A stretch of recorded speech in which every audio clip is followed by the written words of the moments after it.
this news center of the Sultanate of Oman television. But first, the headlines. U.S. President Donald Trump announces that the U.S. has struck Venezuela and captured its president Nicolas Maduro. Palestinians killed by Israeli fire in Gaza as United Nations calls to lift ban on aid organizations. The Muscat Stock Exchange sees record trading above 5 billion Omani Riyals, with the main index rising over 28%.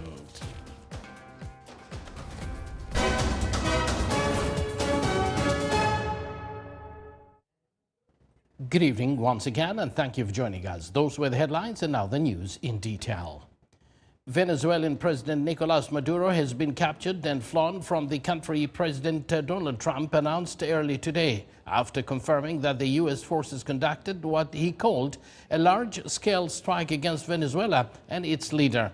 In a recent interview with the state TV, Maduro had said he was open to negotiating with the U.S. to combat drug trafficking. Venezuela's vice president appeared on the state television to say the government doesn't know where the president and his wife are. Multiple explosions rang out and low-flying aircraft swept through Caracas, the Venezuelan capital, around 2 a.m. local time.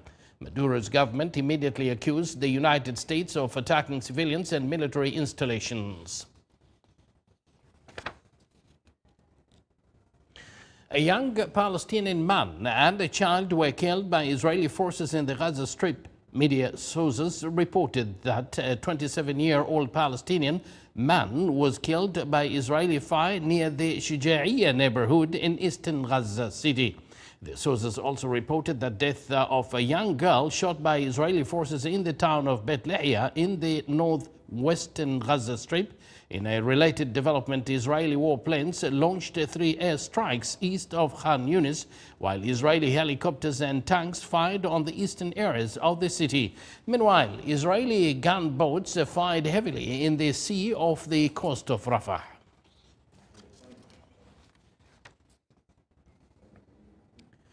The United Nations Secretary General Antonio Guterres has urged Israeli authorities to reverse their decisions to halt operating license for dozens of international humanitarian organizations.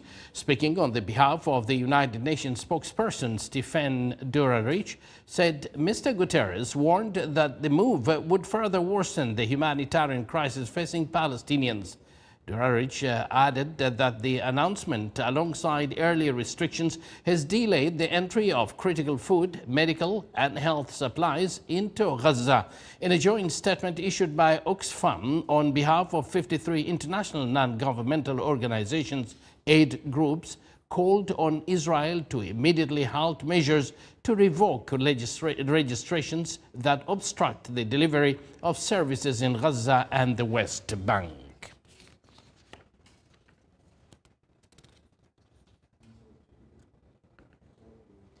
In a related development, the United Nations says an estimated 1 million people, roughly half of Gaza's population, are still in urgent need of shelter assistance. The Office of the United Nations Secretary General spokesperson said the need for shelter support remains ongoing, despite humanitarian workers distributing thousands of tents and hundreds of thousands of tarpaulins and other relief materials across the Strip since the ceasefire took effect. The office added that the aid workers continue to face challenges in the water, sanitation and hygiene sector, including solid waste management due to lack of access to landfill sites, damaged infrastructure and persistent fuel shortages.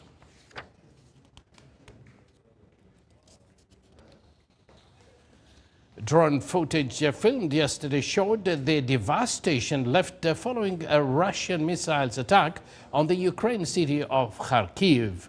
Russia struck a residential area with 2 missiles earlier in the day, injuring at least 19 people, according to President Volodymyr Zelensky.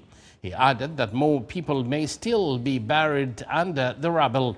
Earlier Friday, Russia conducted what local authorities called one of the most massive drone attacks at Zaporizhzhia, At least 9 drones struck the city, damaging dozens of residential buildings and other civilian infrastructure, but causing no casualties. Overall, Russia fired 116 long-range drones at Ukraine, according to Ukraine's Air Force, with 86 intercepted and 27 striking their targets.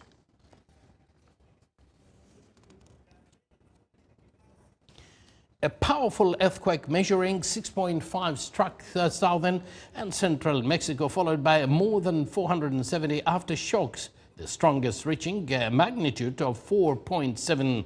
Mexican authorities said the quake triggered landslides on major highways and caused damage to homes, public buildings, and hospitals in the state of Guerrero. Minor damage was also reported at the international airports of Mexico City and Acapulco, with no disruptions to flight operations. The United States Geological Survey said that the earthquake struck near Mexico's Pacific coast in Guerrero State at a depth of approximately 35 kilometers.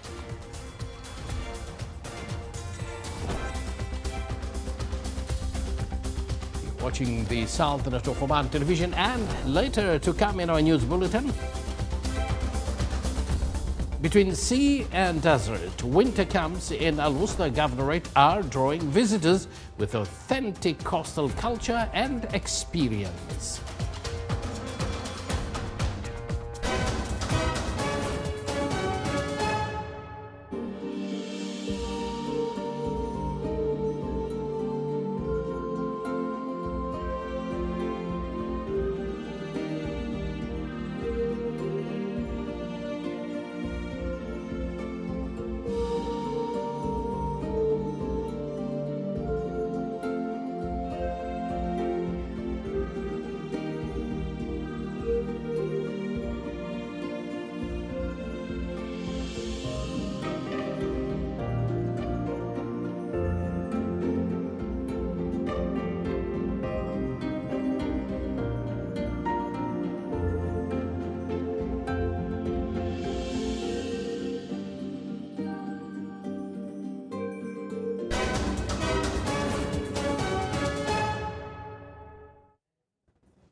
Welcome back to the news from the Sultanate of Oman television. Last year, the Muscat Stock Exchange reported a record-breaking trading activity surpassing 5 billion Omani Riyals, driven by strong buying interest from local investment funds and institutions.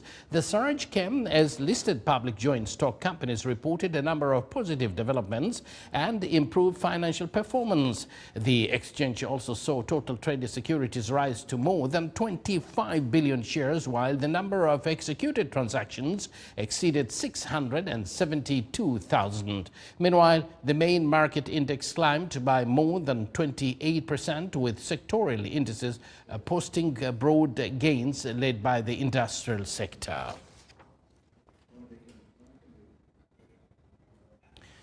Passenger numbers reached nearly 11.9 million, while hotel guests rose by 11% and revenues jumped over 21% by the end of November, reflecting continued momentum in the tourism sector in the Sultanate of Oman. More in this report.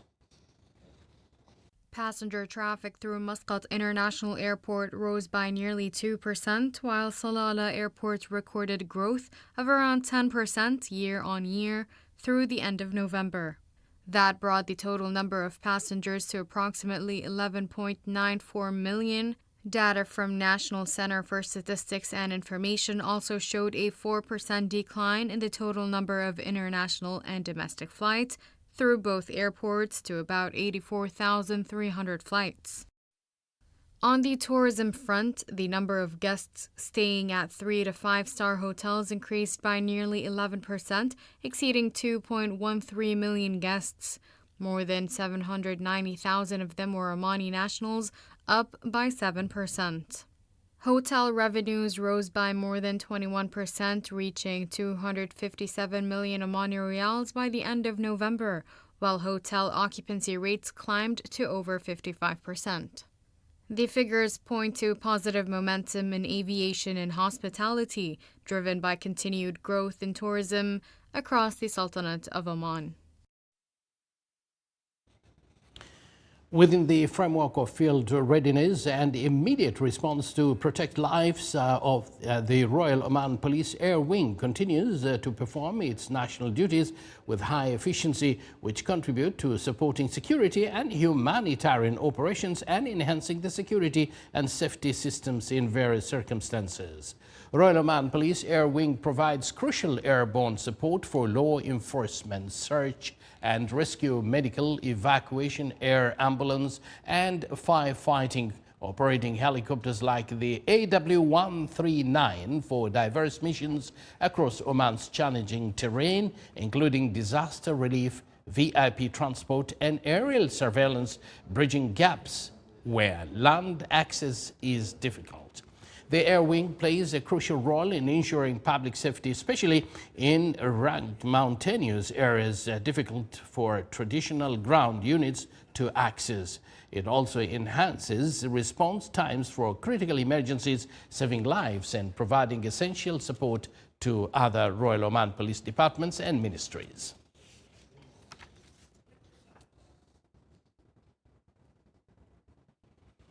The activities of the Camel and Arabian Horse Skill Showcase and the Traditional Arts Festival were concluded at the Mahara ground in the Wilaya of Al-Musuna. The two-day festival included a number of accompanying activities such as handicrafts exhibition, a showcase of products made by local families and paragliding demonstrations. The festival witnessed great turnout from inside and outside the Sultanate of Oman. The event was presided over by His Excellency Khalid bin Hilal Al-Ma'wali, Chairman of the Shura Council.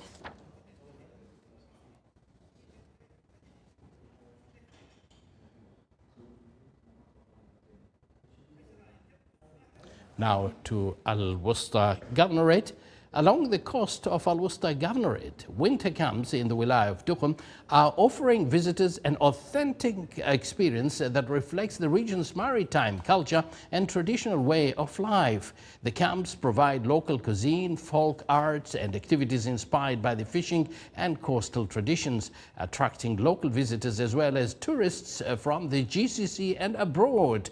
With the start of the winter season, which runs from mid-December to mid-February, Al-Wusta sees increased visitors numbers supported by mild weather and diverse natural landscapes between the sea and the desert.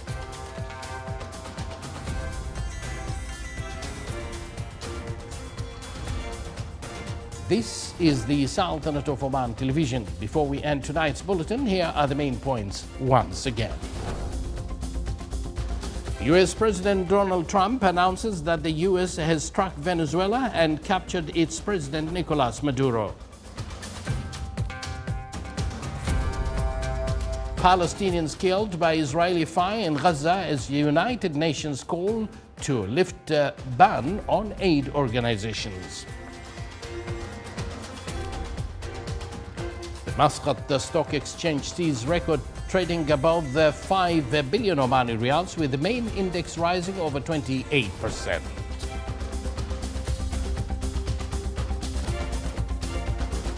And with that, we do conclude this news bulletin. Thank you for joining us and good night.